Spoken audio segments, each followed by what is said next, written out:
On September 17th, 1927, Charles Lindbergh flew from San Francisco to Oakland, and then Oakland to Sacramento during his famous Guggenheim tour of 48 states and 92 cities in 3 months.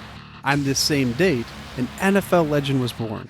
The crazy thing about this is he holds a record for being the oldest player in NFL history at the age of, you guessed it, 48.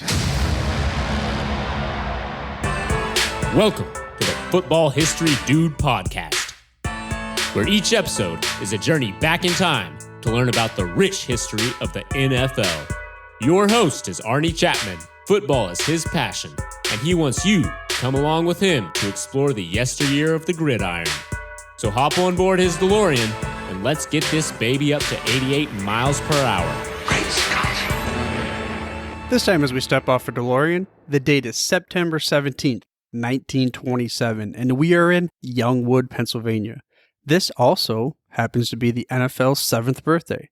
So if that gives you any context to the date, it is a long time ago because this upcoming year is the 100th season of the NFL.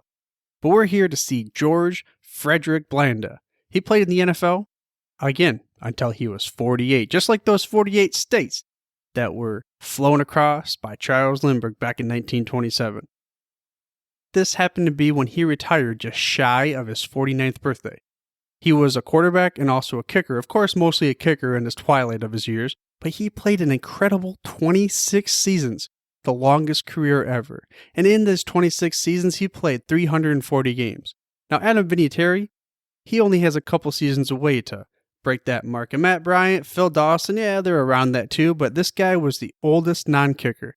And guess what? The other oldest non-kicker that's coming up close is Mr. Tom Brady. But he's not really that close because he would have to play until the 2026 season to pass Mr. George Blanda. Like I said, George Blanda mostly played kicker near the end of his year.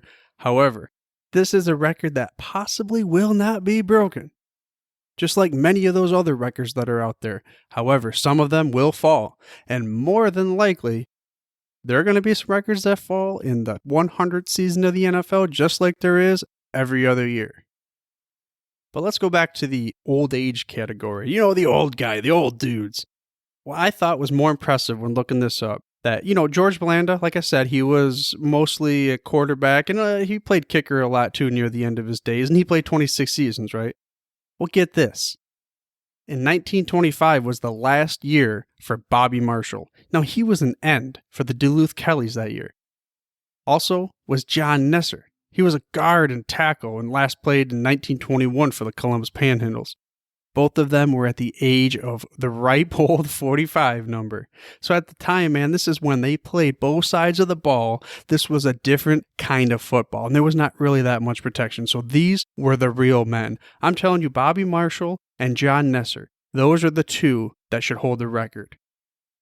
And if that name Nesser rings a bell to you, that's because I brought up the Nesser brothers back in the previous episode, like way back in another long time ago episode.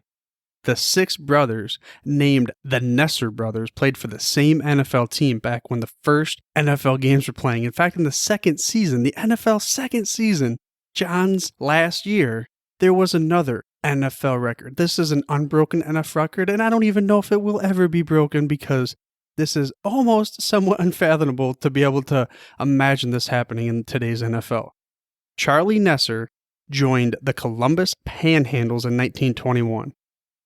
He was the son of Ted Nesser, marking the only time in NFL history where a father and son playing on the same team. Now that's just craziness, but maybe it'll happen. We've got Tom Brady trying to fight against Father Time. We've got all these other guys now with the different kinds of regimens as far as nutritional intake programs and the way that they can rehabilitate and such. Well, let's just see. We're going into the 100th season of the NFL. But speaking of that previous episode covering the Nesser brothers, you can listen to it all the way back on episode 4 of the podcast where I covered the history of the owner of the Columbus Panhandles, Joe Carr, often referred to as the father of professional football. You can easily get to this episode through your show notes on your podcast player or by heading to thefootballhistorydude.com. Again, that's thefootballhistorydude.com. Also, I ask that you please subscribe for free to the show by mashing that little subscribe button in your podcast player of choice. That way you get the hottest, freshest out the press episodes, well, each and every week. Well, why all this talk about age? It's a curious topic because the NFL is entering its 100th season. So there's going to be talk all over the place about history and lore of the NFL, the gridiron greats, the extravagant, I don't know what comes after that, but it's just the craziness of the NFL being here for 100 seasons. So you best believe there's going to be historical record talk. They're going to talk about all the crazy records and the momentous moments and all these other things. And there's going to be some records that are going to fall, just like every season. This season, there are some major ones that are coming close. So let's go ahead and dive right into the ones that might fall this upcoming year. The first one is Drew Brees. Yes, the quarterback for the New Orleans Saints, formerly of the San Diego Chargers. Now, this guy only needs 20 touchdown passes to pass number one for all time. He currently sits at 520 and Peyton Manning at 539. Oh yeah, by the way, there's this other guy behind him, not too far. Brady's only 3 touchdowns behind Brees, so just let's think about this. At the end of the year, maybe we'll have a little bit of fantasy football goodness between, Drew Brees and Tom Brady trying to catch each other for some records. But we'll go ahead and see what happens there on after. Now, he also needs 563 passing yards, just 563, to be the first ever quarterback over 75,000 yards. And the Saints play at home their first game of the year. So it's entirely possible. Now, that's a lot of yards in one game, 563. But that's a lot of yards. Potentially, hey, maybe he gets it in his first game of the regular season of the 100th season. First guy ever to 75,000 yards. Now, his 387 pass attempts, he needs to get that amount to beat out Brett Favre for number one all time, who currently reigns at 10,169 pass attempts. And think about this. He already has 586 more completions than second place Brett Favre. So we're talking about an extreme difference in efficiency. Speaking of efficiency, Mr. Tom Brady, he will probably pass everybody else to get to number 2 in passing yards. Currently just a little bit over 1,400 away from Peyton Manning's number 2 perch, but we know that's going to pretty much get knocked down as long as he stays upright. Big Ben, he potentially jumps into 5th place, beating out Dan Marino. Think about that. Big Ben, Roethlisberger. Well, he needs 5,168 yards, which is possible. He potentially jumps Dan Marino with years to go. And the crazy thing is, Big Ben, Eli, and Phillip Rivers are all there. They all are within 1,500 yards of each other. So within 2 years, we're talking about 3 more guys that might be ahead of Dan Marino. That really goes to tell you and show you how offenses and how the game has changed since the 1980s. But going back to Tom Brady, here's another kind of gold nugget, we'll say. This is his 20th season with the Patriots. This ties Darryl Green from Washington and Jackie Slater from the Rams. Now, first place is my boy Jason Hansen from the Detroit Lions. He had 21 seasons with the same team. Tom Brady probably breaks this record next year, but, ties him and then breaks it the following year, but we'll see. Another thing that Tom Brady could do this year is break the Pro Bowl nod record. Currently, he has 14, but so do a couple other guys. Well, 4 to be exact. That's Tony Gonzalez, Peyton Manning, Bruce Matthews, and Merlin Olsen. They've all been with Tom Brady to the Pro Bowl 14 different times. And not to mention, of course, he pretty much holds all playoff Super Bowl records for a quarterback. But we'll get to that at another point in time. Now, the next guy, another one that's kind of cool. It's one of those long-time deals. And one of these guys that's not really been able to play on that many winning teams. Larry Fitzgerald. He's a first ballot Hall of Famer. And this year, he only needs 23 receptions to pass Tony Gonzalez for second all time. Now, Jerry Rice is like a couple hundred more than him, more than a couple hundred. So in theory, he's probably not going to get there. But think about this. In 3 years, if he averages quite a few, let's call it 90-something catches, maybe he'll get there. Well, I don't think that's probably going to happen. Something that will probably happen is he and Antonio Gates are tied for 116 touchdowns right now. So he will probably pass Antonio Gates this year. Which brings me to another guy who hasn't really had a whole lot of team success. He hasn't been to the Super Bowl really and all that kind of thing, except for maybe that one year when the 49ers went against the Ravens. I'd have to go back in time and see if he played with the 49ers at that time. It was Mr. Frank Gore. If I talk to you about Frank Gore, you'd probably say, yeah, he's a solid starter. He's played in the league for quite some time. I remember him on my fantasy team like ever since fantasy football was created. But that's why he's on this list. You see, Gore currently has 14,478 rushing yards. He is number 4 all-time. He's 4th in the all-time list. We're talking he is behind only Emmitt Smith, Walter Payton, and the greatest Barry Sanders. So this year, he only needs 522 yards to pass Barry Sanders. I'm like, what? I had no idea he was that close. I mean, he's even number 20. I'm pretty sure he wasn't 20 his whole career. And I have no idea if he did that because if he's about to pass Barry Sanders or not, or if it was coincidence, or I have no idea. However, Frank Gore was not number 20, at least not with the San Francisco 49ers. Which brings us to another guy, Adrian Peterson. He's really not that far behind Gore. He sits currently number 7 on the list with 13,318 yards. So just imagine, all day didn't have to sit out that 1 year. He's at 106 touchdowns also, which is tied with Hall of Famer Jim Brown for 5th place. Walter Payton is within striking distance at 110, but to get to 3rd place, he'd have to beat out Marcus Allen with 123. And then there's something that is kind of like a potential prove his freakiness type of a guy. We all know that he's just a stud. But he's currently tied with O.J. Simpson for the most 200-yard games. Both have 6 in their career. And I'm rooting for him, so if he gets one 200-yard game, he'll be the only player in NFL history with 7 200-yard games. And he's getting up there in age. Speaking of another guy getting up there in age, Mr. LaShawn Shady McCoy. As of the time of this recording, he's still a teammate of Frank Gore. He's at 10,606 yards all-time, number 25 on the all-time list. So you're talking about number 4 and number 25. Now, I have no idea how many yards Shady you'll get, but just think about that. Maybe 2 in the top 20. That's crazy. 2 of the top 20 rushers of all time on the same backfield.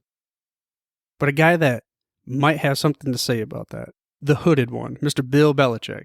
He will go down as either the number 1 or 2 greatest coaches of all time when he retires. Currently, he's the only person in NFL history that has 8 Super Bowl rings.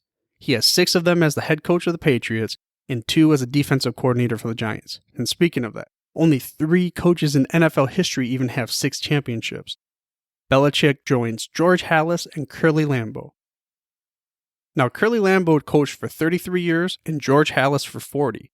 Both were before the free agency era. So Belichick, even though he's only coached for 24 years, I mean, think about that. Take it for what it's worth.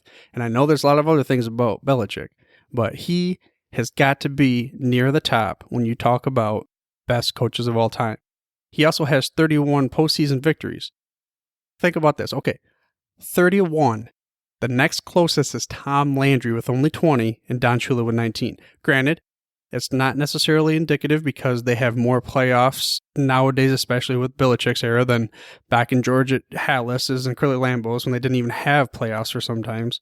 But that's a lot of playoff wins. And although maybe it pains me to say as not being a Patriots fan, Belichick might go down as breaking so many records as far as the head coach goes, and especially with those championships, that will never be broken again. And speaking of potentially, I'm using air quotes here, unbroken records, records that cannot be broken, let's run down a list here. 1990, Derek Thomas. He took down Dave Craig 7 times, 7 sacks in a game against the Seahawks. He also tied for second place with 6 sacks in a game. Of course, there's 3 other players. Now, however, this is where it's kind of tricky because until 1982, the sacks, that was not an official stat. There's a legendary of mythical proportions that supposedly back in 1952, the Philadelphia Eagles played against the New York Giants in Polo Grounds. Norman Wildman Willie of the Philadelphia Eagles, they say that he had 17 sacks. 17 sacks in one game. Now, I think we got to take the DeLorean back to that game to really prove out and see if that's what it was. Like I said, though, not until 1982 was an official stat. Now, 143. Think about that number. Now, divide that by 16. Now, I know it's not perfect math, but that's almost 10 per game. What do I mean here? That's the most receptions in a season. Marvin Harrison back in 2002, basically 9 catches a game. He was a PPR machine that year. The closest was Julio Jones and Antonio Brown. They both had 136. This year, maybe DeAndre Hopkins, Devontae Adams, I don't know. Just like for that sack record, maybe Von Miller gets it. Maybe he gets 8 sacks. I don't know. Let's see. Another record that may never be broken was the Bucs started their first season in 1976. They proceeded to go 0-14. Yes, that's no wins, 14 losses that year. Then the next year, they started 0-12. Yes, that's 0 wins and 12 losses for a total of 26 straight losses. Now, no other team even lost 20 in a row. And maybe, pains me a little bit to bring this up, but yeah, sure, the Lions lost 19 in a row, leading to Matthew Stafford and everything. Let's move on past that. But the best part of it all was a soundbite from Coach John McKay. He said, "Well, we didn't block, but we made up for it by not tackling." On the flip side of that, the San Francisco 49ers from 1988 to 1990, they had 18 consecutive road wins. And this was during the time when they had the Super Bowl runs and they were on their way to the third. So you gotta imagine that the teams were gunning for him. Then it brings us to Brett Favre. 297 consecutive regular season starting games at quarterback. You know, they had more counting the playoffs and everything, but that's just a ridiculous number. And think about this. At the time that he broke Ron Jaworski's record, Jaws only had 116 games. 116 games was the previous record. Now we're talking Brett Favre, 297. So this is just crazy amount. 11 seasons worth more. The Cal Ripken Jr. of the NFL. Which is more impressive, he was a gunslinger. So it was even more of a crazy, wild type of record. Then we have a quarterback. In 1950, the season opener against the defending champion Philadelphia Eagles, Jim Hardy threw for 8 interceptions, which is still the most in a game. The more interesting thing, though, is the next game, he threw for 6 touchdowns against the Baltimore Colts. And at the time, he was only the 3rd player in NFL history to do so. So we're talking a swing of 14 points. We're like 8 interceptions to 6 touchdowns the next game. Easily the most in history. This year, I'm thinking, if they give Fitzmagic a try, I bet he could do it. Because that guy likes to sling them out there, but he also does find a way to get a lot of points. The next unbreakable record is Don Hutson, October 7th, 1945. One of the greatest wide receivers in history. Again, we talked about this guy too. He scored 29 total points in 1 quarter. He scored 4 touchdown receptions and 5 extra points. Ernie Nevers also did the same thing but it wasn't for 1 quarter. It was for the whole game, the oldest NFL record in the books. Ernie Nevers scored 40 points. That was 6 touchdowns and 4 point extras after the touchdown in 1929. Willie Flipper Anderson holds the record for the most receiving yards in a game at 336. Sure, Calvin Johnson, he came pretty close back in 2013. He had 14 catches for 329 yards versus the Cowboys. So I'm thinking if I had to compare it, maybe somebody this year could do it. Tyreek the Freak or Julio Jones, that's a possibility. The final kind of like individual record as far as stats goes that I want to bring to you is Eric Dickerson. 2,105 rushing yards in a season. Adrian Peterson came pretty close back in 2012. He had 2,097 yards. But this year, of course, Zeke, he has the best shot probably if he plays. But what I'm thinking is it'd be kind of cool. It'd be fun to see old man Peterson come back and break the record en route towards capturing the crown that Emmitt Smith has for total career yards, which is 18,355. But with that being said, it's fun to think about all the different records that have occurred throughout the 100-year history of the NFL. And there's no way they were all covered here, but these were some of the ones that popped out from the past and moving on into the future. This still leaves one unbreakable record that seems unfathomable.